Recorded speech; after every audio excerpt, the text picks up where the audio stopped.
달리던 너를 기억해.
안녕하세요. 월요일의 시작 프리데스크 지키는 윤효정입니다. 네, 엄주원입니다. 오랜만에 왔습니다. 네, 전 정말... 거의 한 열흘 만에. 근데 저도 뭐 계속 그죠? 네. 지난주에 안 하셨죠? 네네. 아, 저도 지난주에 쉬었더니 너무 오랜만에 와서 좀 더 반갑기도 하고. 저희가 학원 인사드리고 또 이렇게 그러게요. 텀을 둬가지고 네. 적응 잘하겠다고 말씀을 드렸는데. 그러니까요. 네. 지난주에 대선 방송도 있었고 또 전 패럴림픽 중계도 있어서 그쵸, 좀 네. 프리데스크에 소홀했는데 이번 주 열심히 다시 마음은 여기 달려보겠습니다. 두고 계셨던 아, 거잖아요. 그럼요. 그쵸? 근데 요즘 또 걱정되는 게 한 일주일 쉬면 확진된 줄 알더라고요. 그래서 확진된 건 아니고 네, 걱정 안 하셔도 되고요. 네, 열심히 방송하다가 왔습니다. 네, 다들 건강 잘 챙기셨으면 좋겠습니다. 네, 신청곡은요. 크로켓님이 청해주신 승관의 GO 전해드렸습니다. 네, 어떻게 잘 들으셨는지 모르겠어요. 네. 네. 자, 오늘 네. 전해드릴 소식이 많으니까 네. 한번 빨리 빠르게, 시작을 네. 해볼까요? 네. 네, 바로 넘어가겠습니다.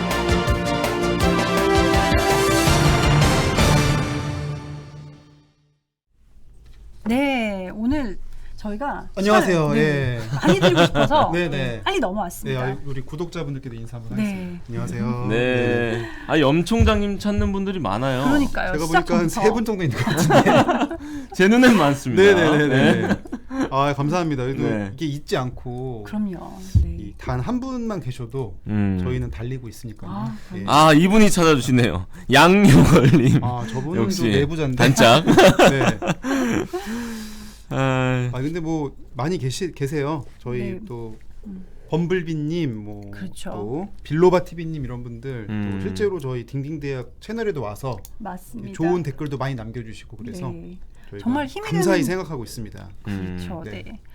항상 이제 알찬 얘기 많이 해주시는데 네네. 오늘 이제 또 할 얘기 많이 가져오셨으니까 빨리 그렇죠. 본론으로 들어가 보겠습니다. 네네. 네, 오늘 본론이 이제 좀 국제 정세 이야기를 안 할 수가 없는데 네. 이 얘기는 저 말고도 사실은 해주시는 분이 워낙 많으니까 그러면 이게 단초로 돼서 우리의 미래는 좀 어떻게 될 거냐 이 얘기를 좀 하려고 하거든요. 네. 사실은 우크라이나 사태가 그냥 이것만 있었던 게 아니고요.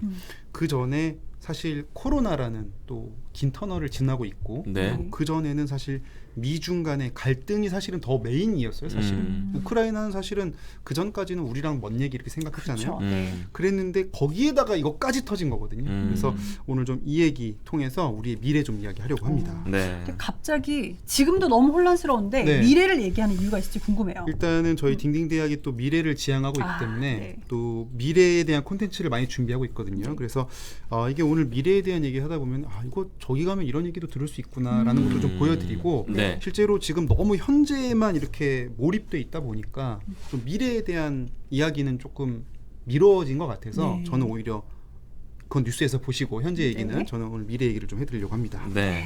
근데 미래라고 하면 좀 막연하잖아요. 그렇죠. 구체적으로 어떤 미래에 대해서 말씀을 해주실 건지. 저희가 뭐 이렇게 무슨 전 보듯이 미래를 예측할 수는 없고 그렇죠, 그렇죠. 네. 보통은 이제 과거의 사실을 바탕으로 합리적으로 예측을 해야 되겠죠. 네. 그리고 이거를 뭐 제 머릿속에 얘기를 해드리면 안 되고 많은 전문가들의 의견을 제가 이제 종합해서 해드리면 되고 네. 자연스럽게 또 이렇게 소리가 울려서 제가 진동으로 바꾸고 네. 하겠습니다. 아, 좋습니다. 그래서 제가 지금부터 이제 십자수를 뜨듯이 네. 뉴스를 이렇게 한 땀 한 땀 따 드리려고 하는데요.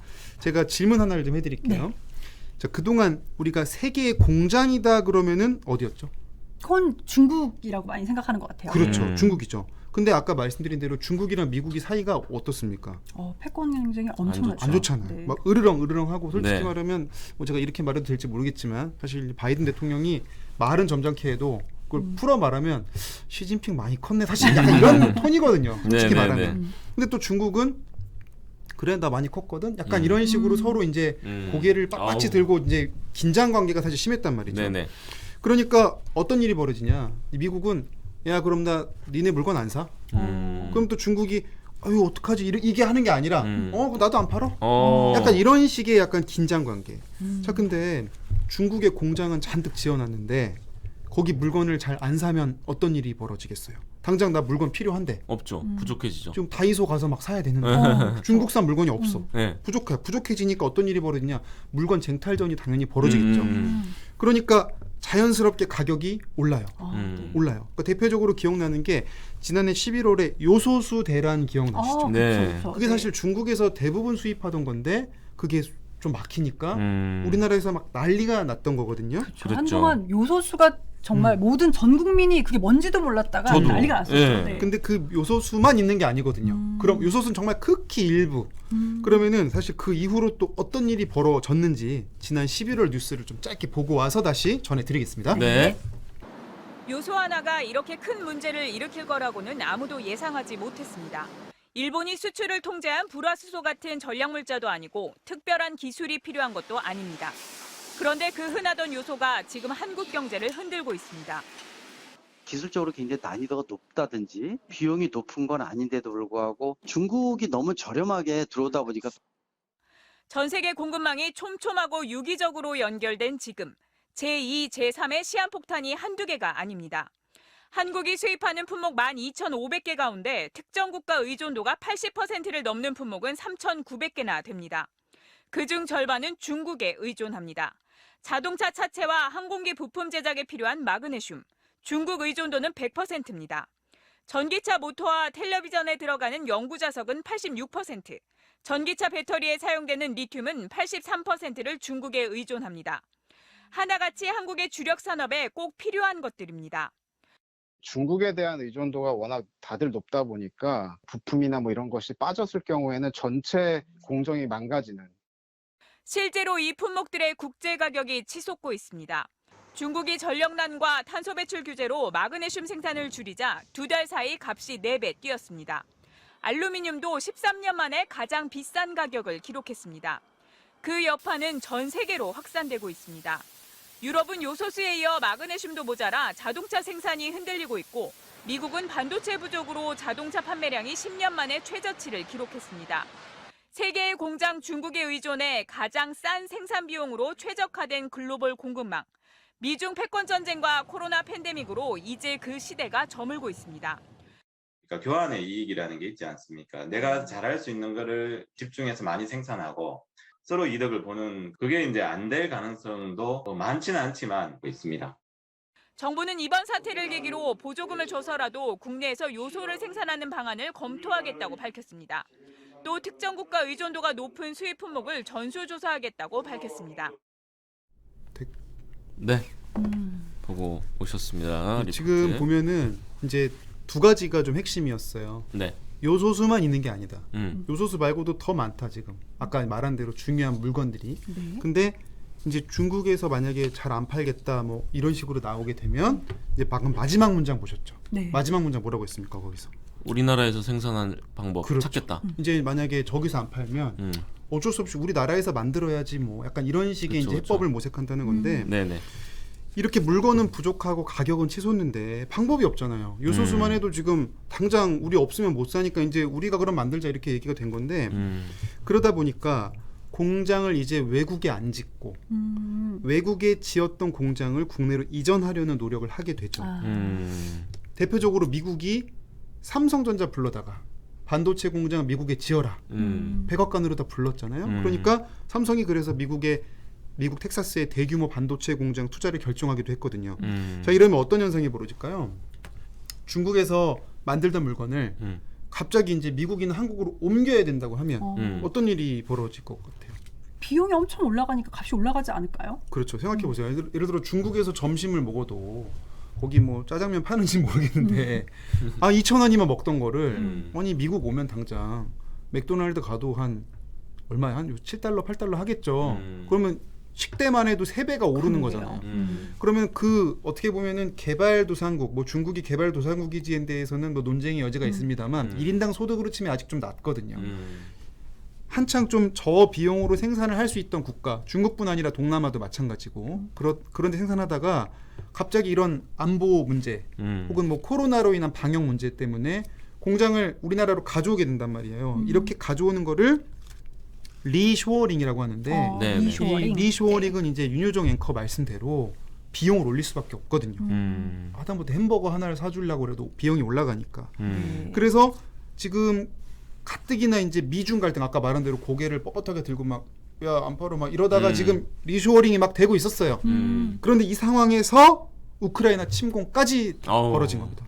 설상가상으로. 예, 완전히 그 진짜 엎친데 덮친 건데. 네. 근데 우크라이나에서 벌어진 전쟁은 크게 두 가지 문제를 또 안고 있어요. 네. 중국과 미국의 갈등은 공산품에 관한 물가 상승이 우려가 많이 됐거든요. 공장에서 만드는 물건들. 그런데 우크라이나 문제는 이제 공산품만 아니라 원자재까지, 재료가 되는 원자재까지 지금 얼마나 상황이 심각한지 관련 뉴스 잠시 보고 와서 또 이어가겠습니다. 네, 좋습니다. 영국 북해산 브렌트유 선물 가격이 장중 한때 1배럴에 139.19달러까지 치솟았습니다. 러시아가 우크라이나를 침공하기 직전에 90달러대였으니까 불과 2주 만에 40% 넘게 폭등한 겁니다. 곡물 가격도 뛰고 있습니다. 2월 곡물 가격 지수는 1년 전보다 14% 넘게 올랐습니다. 우크라이나와 러시아가 전 세계 수출량의 30% 가까이 차지하고 있는 밀과 옥수수는 가격이 2배 넘게 뛰었습니다. 유가와 곡물 가격이 뛰면 다른 상품과 서비스 가격도 곧이어 뜁니다. 2월 우리나라 소비자 물가 상승률은 3.7%, 5개월 연속 3%대입니다. 안 그래도 불안한 물가 상승률이 이러다 4%대가 될 수도 있습니다. 유가와 곡물 가격 상승은 이게 시차를 두고 소비자 물가에 또 전가가 되거든요. 국내 소비자 물가가 4%를 돌파할 가능성은 굉장히 현실적인 우려가 되고 있죠. 전쟁과 러시아에 대한 강력한 제재는 수출에도 악영향을 줄 수 있습니다. 가장 우려되는 상황은 슬로플레이션, 경기 회복은 더딘데 물가만 뛰는 상황입니다. 이제 러시아에 대한 제재로 있는 수출에 타격을 주게 되면 우리 그 성장률 자체를 상당히 좀 떨어뜨려야 될 걸로 생각이 돼요. 그리고 이제 고물가가 지속이 되는, 그래서 그걸 이제 슬로플레이션이라고 하는 거죠. 원자재 가격 폭등과 수출 차질, 정부가 예상한 3% 경제 성장이 복병을 만났습니다.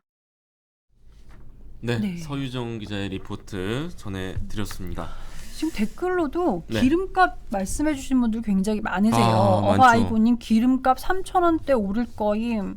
YSC님 역대급 유가네. 정말로 보면 요즘엔 기름 넣기가 아니 겁날 어제 정도로. 기름 넣으려고 봤더니 경유가 2,000원이에요 거의. 맞아요. 1900 뭐 몇 후반대던데요. 사실 옛날에는 이게 기름값이 주유소 가면 이렇게 붙여놓잖아요. 네네. 요새는 전광판으로 많이 바뀌어가지고 그냥 실시간으로 올릴 수가 있어요. 맞아요. 그래서 제가 보니까는 서울의 어디 주유소는 지금 휘발유 가격이 이제 물론 여러 서비스가 포함된 가격일 수 있겠지만은 2,800원까지 찍은 데도 나왔다는 것도 제가 봤거든요. 물론 이제 임대료가 다 다르니까 그렇죠. 네. 일괄적으로 뭐 판단할 수는 없지만 엄주원 아나운서 말씀대로 지금 2,000원 넘은 데는 기본이고 경유가 2,000원 경유가 2,000원이라 저는 휘발유 가격을 잘못 본 줄 알았는데 경유가요? 제가 이랬다니까요. 근데 이제 이 기름이 사실 무서운 게 모든 생산 활동의 재료가 되거든요. 네.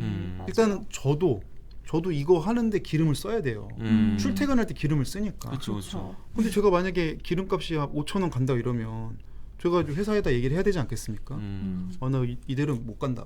나 이거 기름값 내고 나면 남는 게 없다. 이런 월급 올려달라고 해야 되니까 사실은 이 유가 인상은 단순히 그냥 공장의 비용만을 올리는 게 아니라 인건비부터 해서 그렇죠. 막 도미노처럼 그렇죠. 이어가는 다양한 거죠. 분야로 올리는데 네네. 그 루트가 하나 있고요. 네. 두 번째 루트가 이제 식량 가격인데 이 우크라이나와 러시아는 사실은 엄청난 식량 생산하는 또 곡창지대이기도 하거든요. 네. 전 지구적으로 볼 때는. 근데 이것도 마찬가지잖아요. 저도 밥을 먹어야 일을 하잖아요. 그러니까 사실은 모든 식량 가격은 또 사회 전반의 물가를 올릴 수가 있거든요. 그래서 그렇게 어떻게 보면은 물가를 가장 광범위하게 자극할 수 있는 두 축이 이 러시아와 우크라이나 전쟁으로 인해서 유가 경로로 올라가고 그다음에 식량 가격 상승 경로로 올라가고 두 개가 동시다발적으로 오는 거죠. 그러면 이제 우리가 생각해 볼 수 있는 게 다시 아까 하던 얘기로 돌아가서 네네. 자 보세요.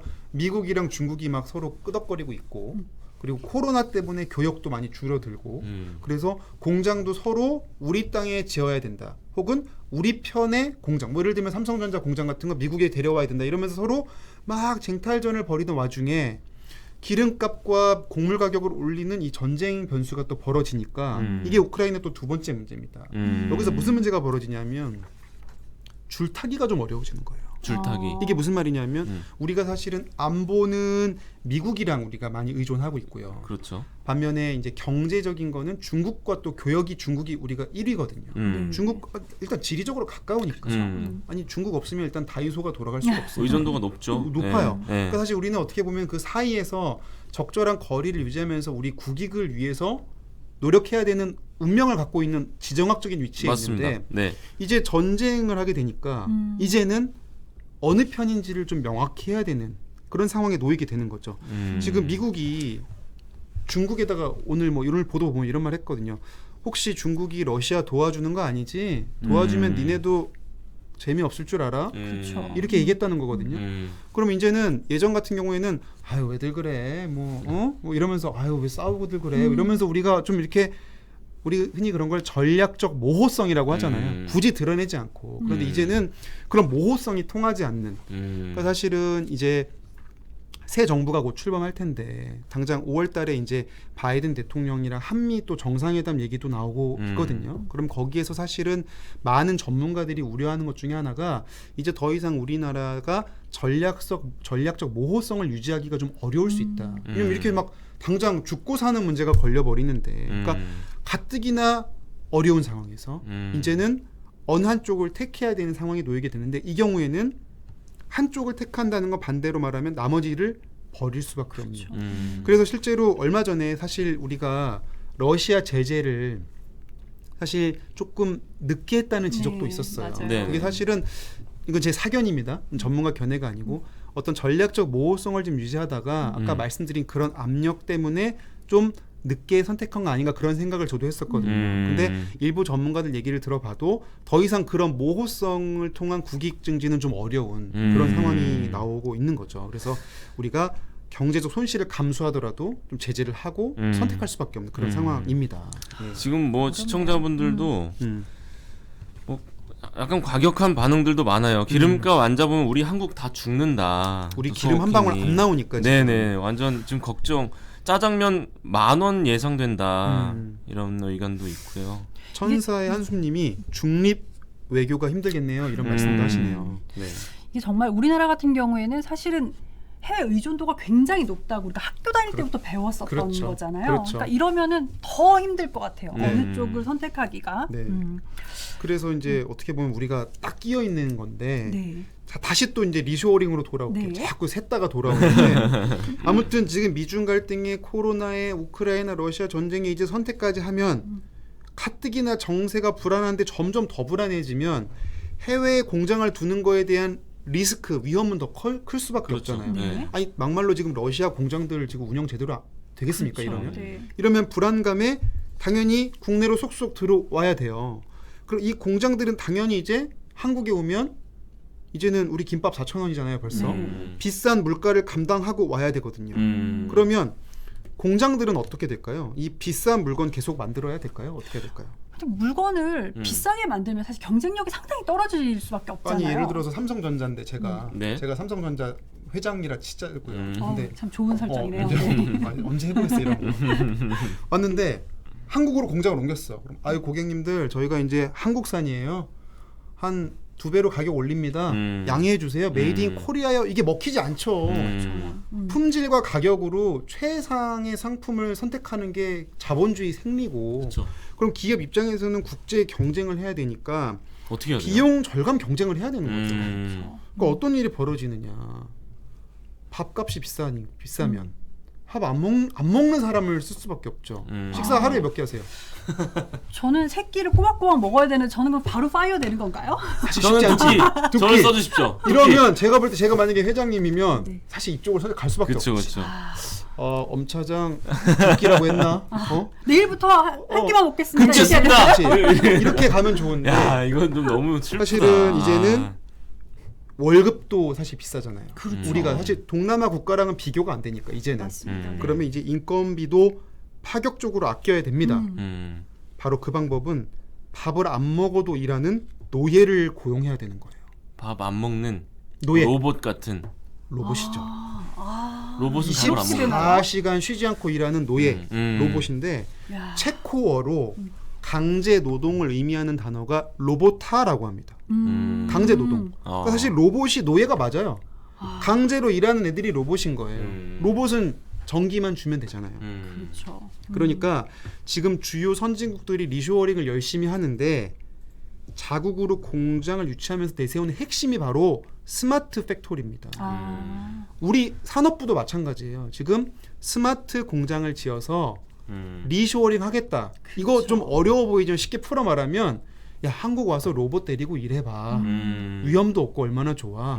세금 우리나라에 내면 얼마나 좋니. 물론 당장 로봇이 온다고 해서 뭐 100% 대체하진 않겠죠. 지금 뭐 과도기라는 거 거치겠지만 그만큼 이제 일자리가 늘어나는 게 예전에 뭐 10만 명을 고용하던 공장이 국내로 온다고 해서 10만 명 일자리가 그대로 오고 이런 세상은 절대 아니라는 거죠.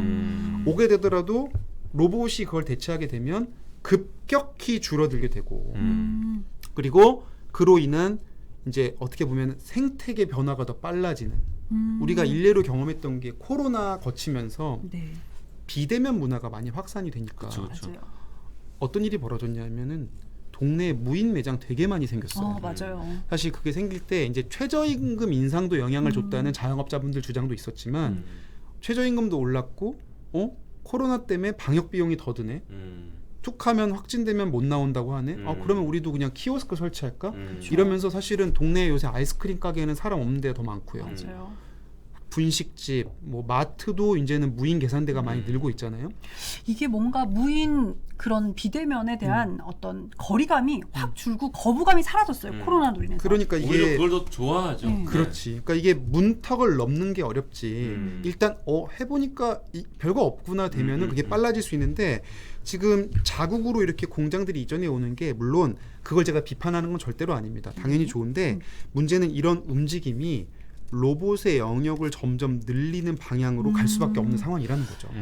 이게 로봇은 로봇 산업인 줄 알았는데 또 이렇게 연결이 되는 거네요. 그렇죠. 지금 그래서 사실은 이미 국제 분업 체계가 깨지면서 이 비용이 올라가고 있는 거를 사실은 어떤 로봇의 도입이나 이런 걸로 어떻게 보면은 좀 만회하려는 기업들의 노력이 있을 수밖에 없는데 네네. 특히 최근에 열린 미국의 라스베가스 가전 박람회 CES라고 들어보셨죠? 네. CES. 이 CES에서 화두가 로봇이었어요. 공교롭게도. 한번 관련 자료 영상 보고 올까요? 네. 음악에 맞춰 유연한 동작으로 춤을 춥니다. 현대차가 인수한 보스턴 다이내믹스의 로봇 개, 이동 수단으로 개발됐습니다. 이 로봇은 바퀴 4개가 움직여 360도 회전하고 몸체 높이도 자유롭게 조절해 수평을 맞출 수 있습니다.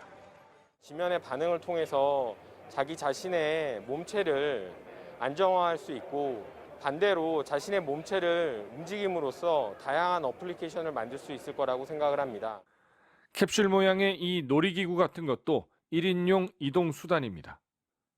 이 차량은 필요에 따라서 크기를 줄일 수도 있고 늘릴 수도 있습니다. 그러니까 공장에서 기성품처럼 찍어서 나온 차량과는 개념이 다른 겁니다.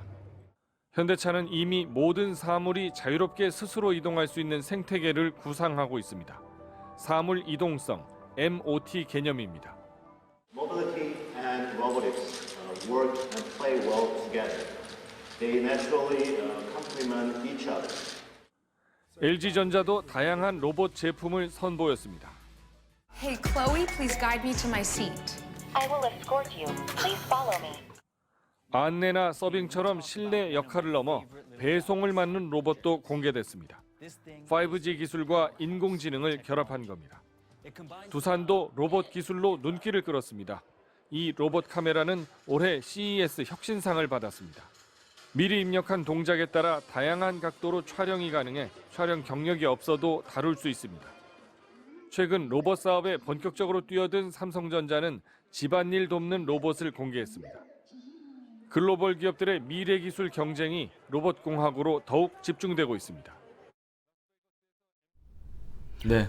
박성호 특파원의 리포트였는데 이게 현실이에요, 영화예요? 현실 맞아요? 이거 지금 나온 거예요.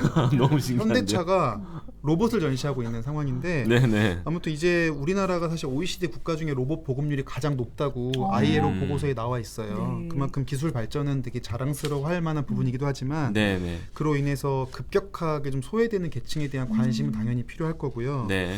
그래서 사실은 이 로봇이 보급되는 건 이제 피할 수 없다 쳤을 때 이제는 우리가 그에 대한 미래를 좀 대비할 필요는 있습니다.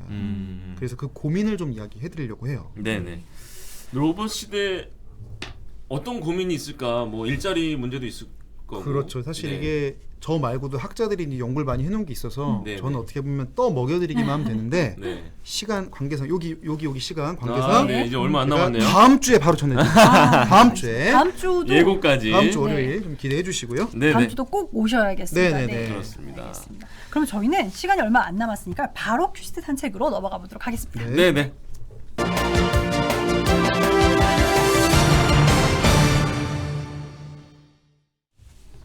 네, 바로 이어가시죠. 네.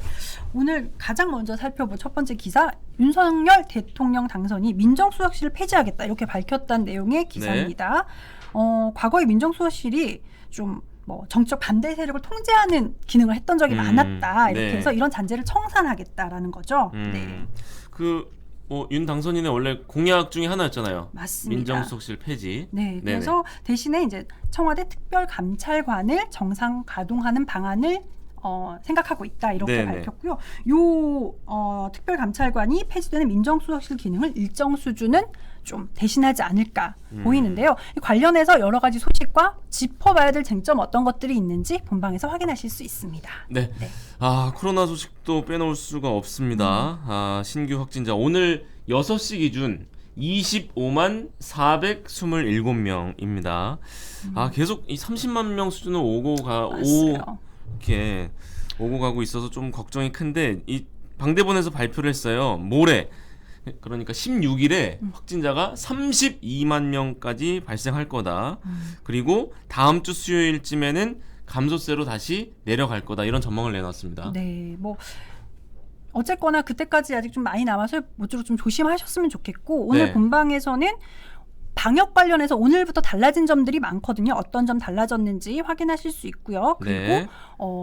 만 5세에서 12세 사이의 어린이 백신 관련해서도 지금 고위험군만 백신을 권고한다라고 발표했는데 정부가 왜 이런 판단했는지 본방에서 확인하실 수 있습니다. 네, 우크라이나 관련 MBC 단독 보도도 끝까지 시청해 주시길 바라겠습니다. 이제 본방 시작할 시간이어서요. 네. 끊지 마시고 본방까지 쭉 시청해 주시면 감사하겠습니다. 고맙습니다.